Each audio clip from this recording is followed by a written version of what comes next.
warahmatullahi wabarakatuh. Perkenalkan, nama saya Lailatul Qadri. Teman-teman bisa panggil saya Laila. Dan pada kesempatan kali ini saya akan mereview sebuah buku nih. Nah, bukunya judulnya Urban Hype. Nah, Urban Hype buku ini merupakan kumpulan cerpen dari para pemenang cerpen tingkat nasional 2019. Berarti buku ini udah ada sekitar 5-6 tahunan. Nah, adanya video ini, saya akan mereview beberapa cerpen di dalamnya. Karena ini merupakan kumpulan cerpen dari para pemenang, otomatis bukan hanya dari satu penulis dong. Berarti dari banyak penulis. Dan saya akan mereview beberapa cerpen di dalamnya. Untuk cerpen pertama, yaitu ada Cityscape. Judulnya Cityscape dari Navratilova S2J. Nah, untuk cerita ini saya sebut sebagai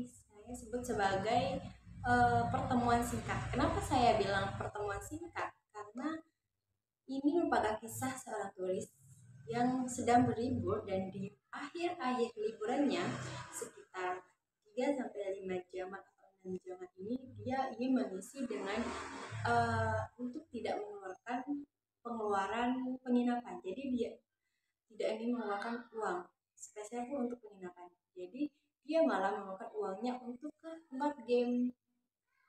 Dan dia kira tempat game yang dia kunjungi itu buka selama 24 jam. Ternyata tidak. Dan si kasir malah mengusir si turis ini. Dan kemudian si turis ini minta rekomendasi ke kasir kemana dia rekomendasi untuk pergi untuk mengisi akhir-akhir liburannya. Dan ternyata si kasir ini bukan hanya merekomendasi, malah menemani sampai akhir liburannya. Nah, di dalam kisah ini si kasir Kino namanya dan si turis ini namanya Mae. Kino ini tanya nih ke Mae, si turis, kenapa kamu berlibur ke sini? Dan si Mae jawab gini. Awalnya si Mae tidak jawab dan si Mae malah jawab seperti ini. Kadang-kadang aku hanya mengunjungi satu tempat tanpa punya harapan bahwa tempat itu menyenangkan atau seru atau memiliki sesuatu yang tidak pernah dilihat sebelumnya. Jadi seandainya kota ini ternyata tidak istimewa, itu tidak akan jadi pengalaman yang mengecewakan. Nah, maka dari itu si Kino menyebut Mae si turis ini dengan pecandu traveling. Ada lagi kalimat yang saya suka dari cerpen ini kalimat ini diucapkan pada saat dia udah ada di depan kereta dan itu merupakan akhir dari pertemuan mereka. Si Mei bilang gini, aku pernah berpikir akan hidup seperti kereta di atas rel. Berjalan di atas jalur adalah yang terbaik. Mengambil jeda di beberapa tempat dan kadang-kadang saat jalurnya bergeser untuk memberi tempat lain bagi kereta lain, aku juga akan berpindah. Tapi lalu aku menyadari, daripada sebuah rel yang kaku dan lintasannya sudah jelas, bukankah hidup lebih seperti biji pohon yang tumbuh dengan ranting-ranting yang menyebar? Aku bertemu dengan seseorang malam ini, mengobrol dengannya, dan aku melewati salah satu dari cabang ranting itu. Nah, jadi si Mai ini mendeskripsikan pertemuan singkatnya ini dalam kalimat tadi. Maksudnya dia suka. Nah, untuk cerita ini, alurnya aman, menurut bagi yang tidak suka alur yang rumit, dan ini yang suka alur itu karena tidak rumit bagi saya. Dan untuk bahasanya mudah dipahami dan bagus bagi saya, pesuka bahasa yang tidak terlalu rumit atau bahasa yang santai. Mungkin hanya itu untuk cerpen pertama. Kita lanjut ke cerpen selanjutnya. Untuk cerpen kedua yaitu ada Amin si Anakku. Ini dari Relamat. Nah, untuk kisah ini, untuk cerpen ini si penulis berusaha untuk menggambarkan sosok Amin di dalamnya. Nah, sesuai dengan judul Anakku, nah Amin ini berumur 11 tahun, di mana dengan kriteria anakku, Amin ini di hidung, di bibir, di lidah, di telinga terpasang anting metal. Meskipun Amin ini umur 11 tahun, Amin ini udah merokok, minum alkohol, bahkan dia sudah membeli perempuan. Nah, Amin ini mempunyai seorang ibu dan 2 adik. Dan kemana ayahnya? Ayahnya pergi pada saat ibunya melahirkan adiknya. Jadi Amin ini menggantikan peran ayahnya, yaitu bertanggung jawab atas ibu dan 2 adiknya. Amin ini ngamen di jalanan. Amin ini tinggal di jalanan, tidak tinggal dengan ibu dan kedua adiknya. Amin ini tinggal dengan bersama dengan anak jalanan yang lain di jalanan di sebuah gubuk. Nah, Amin ini udah punya kebiasaan buruk nih. Nah, dan Amin ini ingin berubah. Pada suatu hari Amin ingin berubah karena dia pernah dicek kesehatannya dan dia mengidap penyakit AIDS. Nah, karena dia ingin bersamai adiknya untuk waktu yang lama, akhirnya dia berubah meninggalkan kebiasaan buruknya. Dia tidak merokok, tidak minum alkohol, tidak membeli perempuan, dan dia tidak hamil lagi. Dia menjual roti dari pabrik roti. Nah, dia menjual roti ini. Nah, hasilnya dia kirim kepada ibunya. Suatu hari nih, Amin tidak bekerja karena tidak ada rotinya pada saat itu. Banyak pesaing, jadi Amin tidak menjual roti lagi. Pada saat itu adiknya ditinggal dengan ibunya. Amin meninggalkan adiknya kepada ibunya karena Amin mengira kalau misalkan Amin menitipkan adiknya kepada ibunya tidak akan keluar kemana-mana untuk mencari pacar. Info bahwa ibunya ini pergi terus mencari pacar. Akhirnya Amin menitipkan tidak membawa adiknya dan membiarkan adiknya ada di rumah. Dan ternyata udah berapa hari Amin tidak pulang, Amin ini ternyata rumahnya kosong. Ibunya pergi membawa kedua adiknya dan Amin pun sedih dan akhirnya Amin kehilangan penyemangat. Dia kembali lagi dengan kebiasaan buruknya, merokok, minum alkohol, membeli perempuan. Amin tidak bekerja lagi. Akhirnya Amin kembali ke kebiasaan buruknya. Jadi untuk cerita ini alurnya aman seperti cerpen tadi. Cerpen pertama tadi alurnya aman untuk suka alur yang tidak baik dan bahasanya juga santai. Ini sangat mengesankan sih. Jadi itu saja videonya.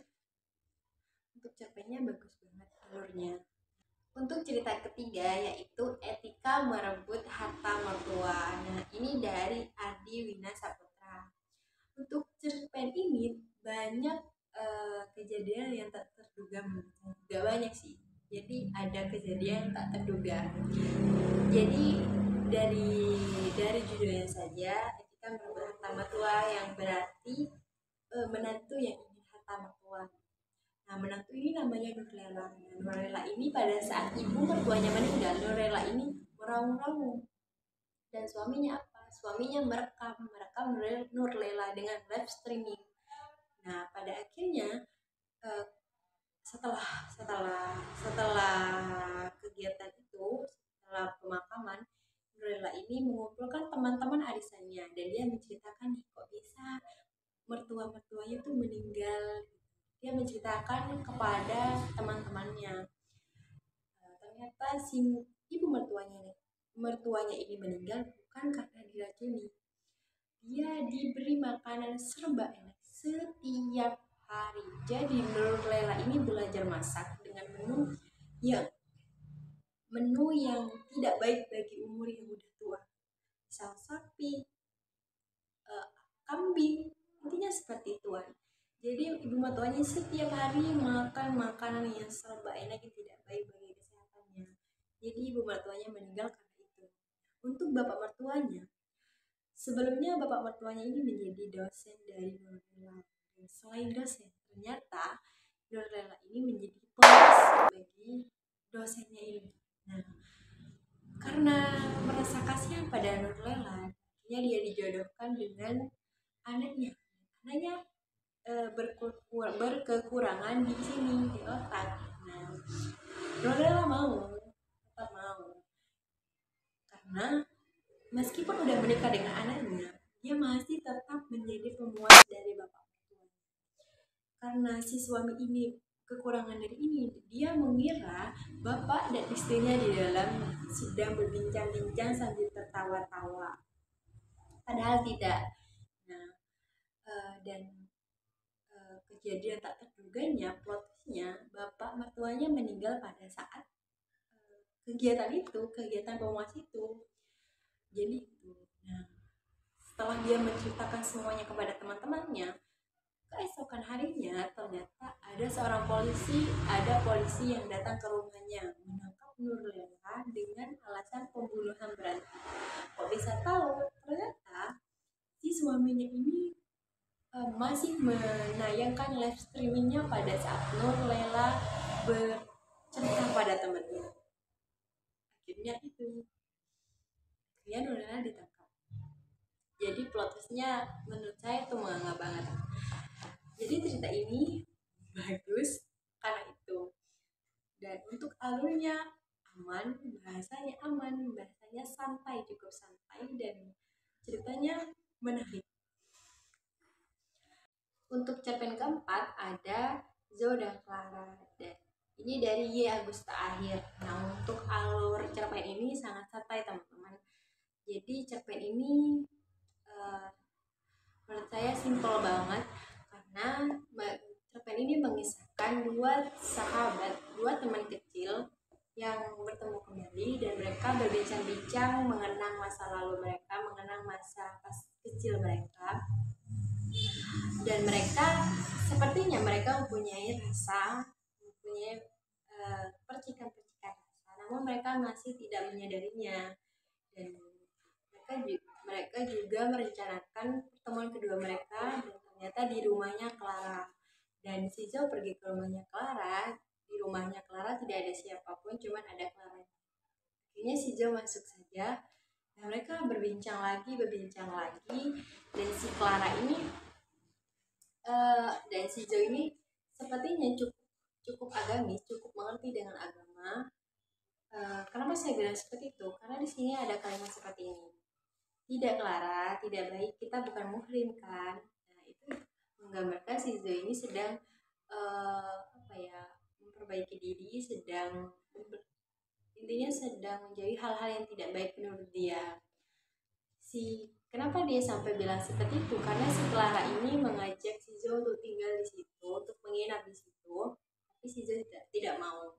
Nah, untuk endingnya ada satu kalimat yang saya tuh lucu. Mungkin cara yang baik untuk berubah adalah melamar Zhao. Ini dari si Clara ya, dari posisi Clara. Mungkin cara yang baik untuk berubah adalah melamar Zhao. Jadi si Clara ini sepertinya udah mulai merasakan percikan rasanya. Jadi saking gregetnya dengan Zhao, dia ingin sekali melamar Zhao. Mengusul untuk kembali memakai nama yang dulu, Martono dan Hartini. Dialah Martono dan Zhao adalah Hartini. Jadi si Clara ini Martono dan si Zhao ini Hartini. Jadi berubah ya kelaminnya. Berpikir soal nama-nama itu, Clara jadi merasa geli sendiri, tapi sempat membuat lelucon tentang kelamin. Apakah perlu ditukar? Ia tertawa sendiri. Jadi karena si Clara ini sudah merasakan percikan rasanya, dia ingin sekali melamar si Zhao. Mungkin hanya itu. Untuk alur ceritanya ini aman banget teman-teman, bahasanya tidak menggunakan bahasa yang banyak istilahnya. Jadi 4 cerpen yang saya review tadi tidak banyak menggunakan istilah-istilah yang mungkin sulit dipahami, tidak. Jadi menggunakan bahasa yang sangat santai, yang aman bagi pemula. Dan mungkin hanya itu review cerpen dari saya. Terima kasih, mungkin ada kekurangan, saya mohon maaf. Terima kasih. Assalamualaikum warahmatullahi wabarakatuh.